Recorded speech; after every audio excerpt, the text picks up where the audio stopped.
नमस्कार, स्वागत है। मैं हूं आपके साथ रीना खान। जनपद फिरोज़ाबाद के शुकहाबाद मैनपुरी रोड पर जेएस विश्वविद्यालय की स्थापना की गई। यूनिवर्सिटी की एक सकारात्मक सोच थी कि बच्चों को बेहतर और उच्च गुणवत्ता की शिक्षा दिलाने के लिए भरसक प्रयास किए जाएं। जाहिर सी बात है, यूनिवर्सिटी ने ऐसा कर दिखाया, क्योंकि हम लगातार देख रहे हैं कि जेएस विश्वविद्यालय के कई ऐसे बच्चे हैं जो सफलता की ऊंचाइयों को छू रहे हैं। उसी कड़ी में आज हम यूनिवर्सिटी के कुछ मुद्दों पर बात करेंगे और यूनिवर्सिटी में कितना कुछ अचीवमेंट नया हुआ है इतने कम समय में, उस पर भी चर्चा करेंगे। तो आज हमारे साथ प्रतिकुलाधिपति अगर हम बात करें तो पीएस यादव जी बैठे हैं, हम general director doctor Gaurav Yadav ji.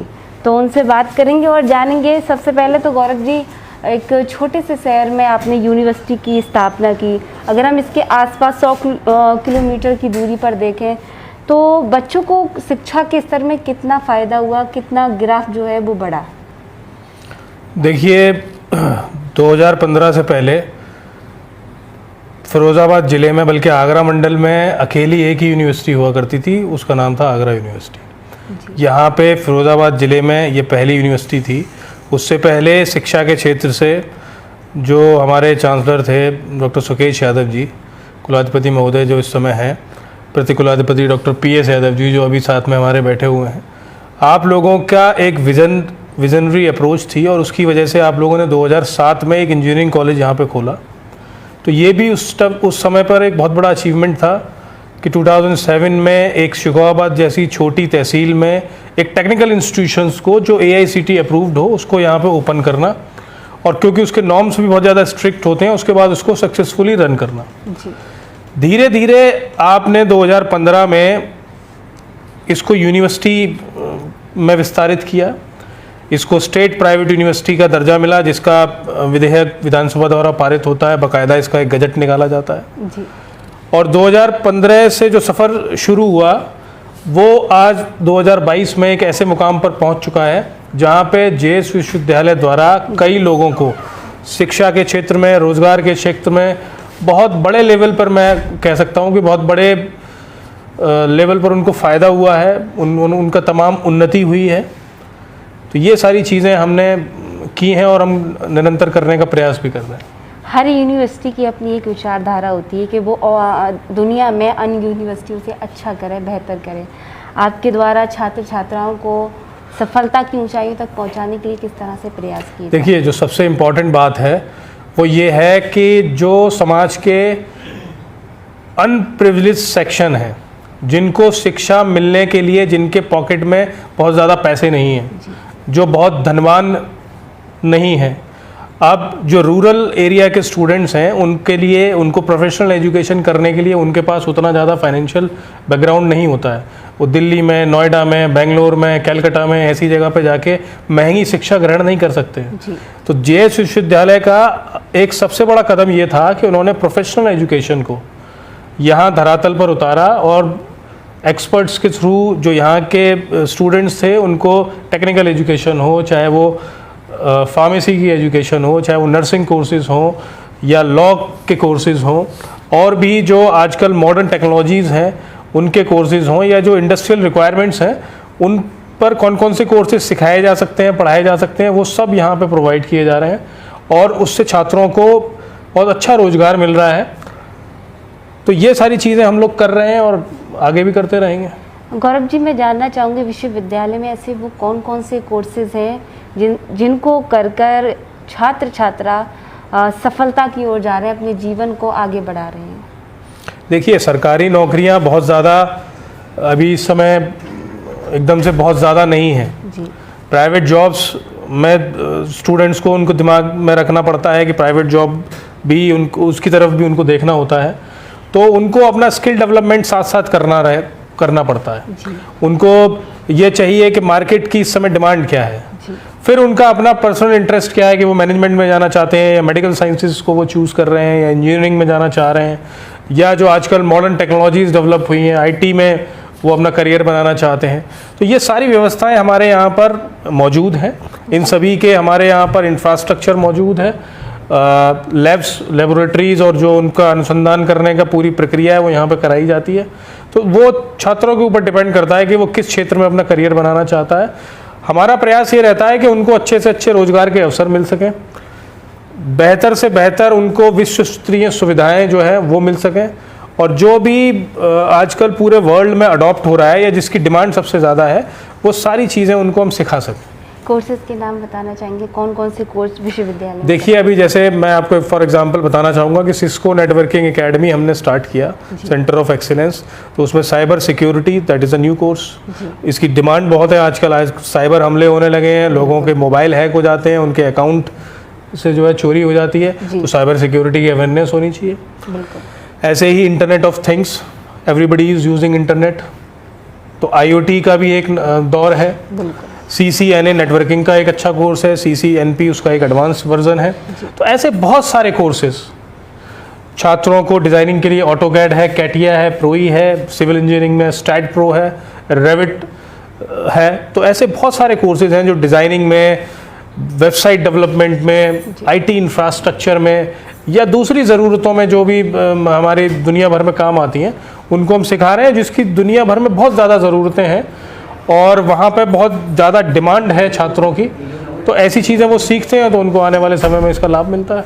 एक बहुत ही ज़्यादा महत्वपूर्ण सवाल गौरव जी, सबसे बड़ी चीज़ होती है किसी भी विश्वविद्यालय या कॉलेज के लिए शिक्षा देने वाले शिक्षक। आप उच्च गुणवत्ता की शिक्षा, हायर एजुकेशन दिलाने के लिए उन टीचरों को कहाँ से खोजते हैं, कहाँ से लेकर आते हैं? देखिए, इस पर दो चीज़ें हैं जी। एक तो हमारा पहला प्रयास रहता है कि हम प्रीमियम इंस्टीट्यूट के टीचर्स को हायर करें जी। फिर उसके बाद होती है learning through experience. Teacher recruitment होने के बाद जो उसकी असली जर्नी है वो उसके बाद शुरू होती है कि वो कितने पेपर पब्लिश कर रहा है, उसने कितनी बुक्स पब्लिश की हुई है, उसका टीचिंग मेथोडोलॉजी क्या है, क्या क्या चीज़ें उसने नए रिसर्च पेपर्स लिखे हैं, उसका रिसर्च करने का क्या तरीका है, कितने PhD उसने अवार्ड कराए हैं। तो ये एक ग्रेजुअल लर्निंग प्रोसेस है एक टीचर को अपने आप को इम्प्रूव। जैसा कि प्रेस कॉन्फ्रेंस में भी मैंने अभी आपको बताया था कि हमने फैकल्टी डेवलपमेंट प्रोग्राम्स कराए हैं जिसमें IITs के, IIMs के और बहुत प्रीमियम इंस्टीट्यूट्स के जो एक्सपर्ट्स होते हैं वो टीचर्स को ट्रेन करते हैं कि आपको कैसे बच्चों को पढ़ाना है, क्या उनको प्रोवाइड करना है, आपकी टीचिंग एड्स क्या क्या रहेंगी। ये सारी नॉलेज ट्रांसफ़र करना उनको सिखाया जाता है, नॉलेज को कैसे डिलीवर करना है उनको बताया जाता है। तो टीचर, एक तो हमारा तरीका ये रहता है कि बहुत अच्छे इंस्टीट्यूट से जो पढ़े हुए लोग हैं या जो अच्छे रिसर्चर रहे हैं उनको रिक्रूट करें, और जो लोग दूसरे सेगमेंट से आते हैं तो उनको धीरे धीरे कैसे इम्प्रूव करके जी उस लेवल तक लेके आया जाए। आगे यूनिवर्सिटी किन किन क्षेत्रों में कदम बढ़ाएगी? मैंने आपको बताया कि CCC सर्टिफिकेशन जिसकी ज़रूरत होती है, बेसिक कोर्स है, वो हम स्टार्ट कर रहे हैं। O लेवल हम स्टार्ट कर रहे हैं। सिस्को के 31 कोर्स हमने स्टार्ट कर दिए हैं। 4 हमारे बोश इंडिया के जो एकेडमिक इंडस्ट्री कोलैबोरेशन हुआ है उसके तहत जो 4 कोर्सेज हैं वो सब हम स्टार्ट करने वाले हैं। वैल्यू एडिड कोर्सेज हमने बहुत सारे स्टार्ट किए हैं। तो अपार्ट फ्रॉम द सिलेबस ये दूसरी चीज़ें भी हम छात्रों को सिखा रहे हैं और स्किल डेवलपमेंट कैसे हो सके उस पर पूरा जोर दे रहे हैं। एक अहम सवाल देखा जाता है कि पैसों के अभाव में बहुत सारे ऐसे मिडिल क्लास के बच्चे हैं जो अच्छी शिक्षा नहीं ग्रहण कर पाते हैं। तो आपके यूनिवर्सिटी में ऐसे कौन से कोर्सेज हैं, और उन कोर्सेज के साथ साथ अन्य यूनिवर्सिटी की तुलना में अगर मैं बात करूं तो फीस का किस तरह से सिस्टम? देखिए, मैं कहता हूं कि पूरे नॉर्दर्न इंडिया में हम लोग जिन कोर्सेज को प्रोवाइड कर रहे हैं, और मैं समझता हूं कि हमसे कम फीस और किसी विश्वविद्यालय की नहीं है जो इस स्तर को मेंटेन कर रहा है। अब जैसे कि मैंने आपको बताया कि AICT केवल 3 स्टेट प्राइवेट यूनिवर्सिटीज़ हैं, उनमें से हम भी एक हैं। बहुत से लोग उसका अप्रूवल ही नहीं लेते हैं। तो जब अप्रूवल नहीं होगा तो वो मानक पूरे नहीं करेंगे, मानक पूरे नहीं करेंगे तो उनको वो स्टैंडर्ड, क्वालिटी स्टैंडर्ड मैच ही नहीं कर सकता है। तो जो बेसिक चीज़ें हैं, जो बेसिक मैकेनिज्म है वो तो इंस्टीट्यूशंस के पास होना ही चाहिए जी। और हम उसको मेंटेन करने का पूरा प्रयास करते हैं। अगर किसी भी छात्र छात्रा को या अभिभावक को जानकारी चाहिए तो कॉलेज के द्वारा कोई मेल या तरह की कोई वेबसाइट है जो जानकारी? कॉलेज की 2 वेबसाइट्स हैं, यूनिवर्सिटी की 2 वेबसाइट हैं, उन पर सारी जानकारी रहती है। हमारा सोशल मीडिया प्लेटफॉर्म्स भी हैं, फेसबुक पेज है, इंस्टाग्राम पेज है, और समय समय पे हम मीडिया में भी आते रहते हैं। यहाँ पे हमारा कैंपस जो है जहाँ पे 24/7 छात्रावास, महिला छात्रावास और बॉयज़ हॉस्टल दोनों यहाँ पे अवेलेबल हैं। और व्हाट्सएप ग्रुप के थ्रू आजकल जो और मॉडर्न टेक्नोलॉजीज़ हैं उन सब के थ्रू हम छात्रों से कनेक्टेड रहते हैं, पेरेंट्स से कनेक्टेड रहते हैं। किसी का कोई ग्रीवियांस है तो उसके लिए ग्रीवियांस सेल वेबसाइट पे भी बनाई गई है। अगर किसी को कोई क्वेरी है या उनकी कोई शिकायत है तो उस ग्रीवियांस सेल में वो डिस्कस कर सकता है, कह सकता है, उसका समाधान होता है। एक वर्ष में बहुत बड़ा अचीवमेंट हासिल किया, उसके लिए क्या कहना चाहेंगे? देखिए, ये इसका श्रेय जाता है हमारे मैनेजमेंट को कि उन्होंने हम लोगों ने जो भी प्रयास किए उसमें पूर्ण सहयोग किया। मैं धन्यवाद देना चाहूँगा आदरणीय सुकेश यादव जी का, डॉक्टर PS यादव जी का, डॉक्टर गीता यादव जी का, हमारे ट्रस्टी अशोक जी का। आप सभी लोगों का बहुत सहयोग रहता है और आप सब लोगों के सहयोग की वजह से एक स्वतंत्रता रहती है सभी टीचर्स के लिए कि आप किसी क्षेत्र में अनुसंधान करना चाहते हैं तो आप पूर्ण स्वतंत्र हैं। उसमें जो भी खर्चा आएगा, जो भी उसमें डेवलपमेंट होगा या उसकी जो भी फीस होगी, वो मैनेजमेंट हमेशा पे करता है और छात्रों को भी प्रेरित करता है कि आप नई नई चीज़ें सीखिए, विदेश में जाइए।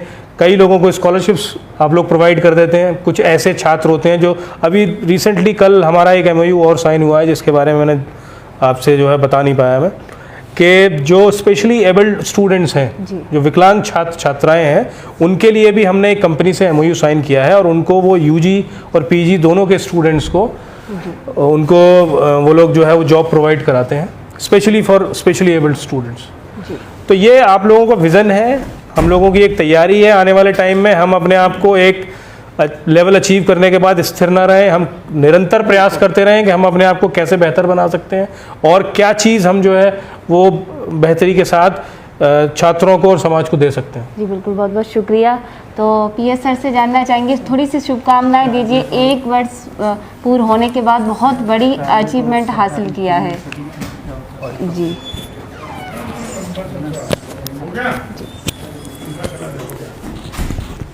मेरी बहुत बहुत शुभकामनाएं हैं। जो एक साल में डायरेक्टर जनरल ने, डॉक्टर गौरव जी ने अचीवमेंट किए हैं जी। मेरी इनको और सभी जो बच्चे निकले हैं यहाँ से विश्वविद्यालय से, उनको बहुत बहुत शुभकामनाएं जी।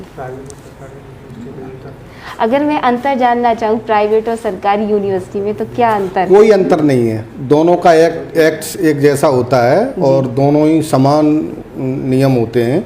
कोई अंतर नहीं है, प्राइवेट और गवर्नमेंट एडेड विश्वविद्यालय में कोई अंतर नहीं है। जनपद वासियों को क्या संदेश देना चाहेंगे? जनपद वासियों को हमारी रक्षाबंधन की बहुत बहुत शुभकामनाएं। जी।